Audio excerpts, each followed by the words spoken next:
আসসালামু আলাইকুম সবাইকে, আশা করি আপনারা সবাই ভালো আছেন। আপনাদের তো আলহামদুলিল্লাহ আমিও ভালো আছি। আজকের ভিডিওতে আপনাদেরকে একটি প্রোডাক্ট রিভিউ করে দেখাবো। প্রোডাক্টটি হচ্ছে স্কিন ক্যাফের ব্রাইটেনিং ফেস মাস্ক। এই ফেস মাস্কটি বেসিক্যালি অয়েলি স্কিনের আপুদের জন্য তৈরি করা হয়েছে। এর প্যাকেজিং এ লেখা আছে যে এটি একটি 100% ন্যাচারাল প্রোডাক্ট এবং আপনারা এই প্যাকেজিং এ 70 গ্রামের মতন প্রোডাক্ট পেয়ে যাবেন, যার প্রাইস হবে 240 টাকা।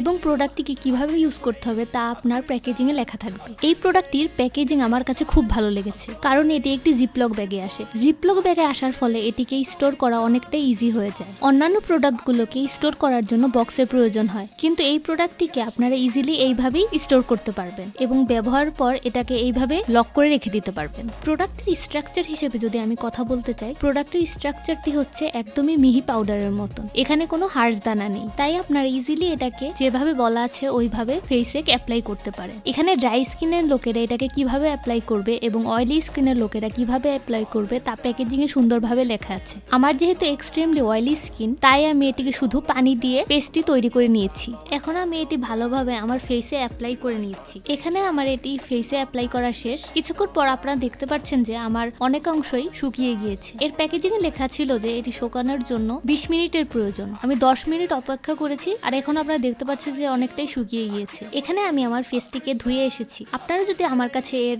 ফিডব্যাক জানতে চান, তাহলে আমি বলবো এটি আমার ফেস থেকে এক্সট্রা যত অয়েল ছিল সবগুলোকে রিমুভ করে দিয়েছে এবং ফেস প্যাকটি অ্যাপ্লাইয়ের ফলে আমার ফেসে একটি ইনস্ট্যান্ট গ্লো দেখা যাচ্ছে। আমার মতো যারা অয়েলি স্কিন আছে তাদের জন্য এই ফেস প্যাকটি অনেক ভালো হবে, কিন্তু যাদের ড্রাই স্কিন রয়েছে তারা যদি এই ফেস প্যাকটি অ্যাপ্লাই করেন তাহলে হয়তো তাদের কিছু সমস্যার সম্মুখীন হতে হবে, কারণ এই ফেস মাস্কটি ফেসকে অনেকটাই ড্রাই করে ফেলে। ওভারঅল রিভিউ হিসেবে আপনারা যদি জানতে চান পুনরায় আমি এই প্রোডাক্টটি পারচেস করব কিনা, তাহলে আমার অ্যান্সার হবে নো, কারণ মার্কেটে এমন আরো অনেক প্রোডাক্ট আছে যার প্রাইস এর চেয়ে অনেক কম এবং সেম রেজাল্ট প্রোভাইড করে। সো আমি নেক্সট টাইম আর এই প্রোডাক্টটি কিনবো না। আশা করি আপনাদের আমার ভিডিওটিকে ভালো লেগেছে। ভিডিওটিকে ভালো লাগলে চ্যানেলকে অবশ্যই সাবস্ক্রাইব করবেন। ধন্যবাদ সবাইকে।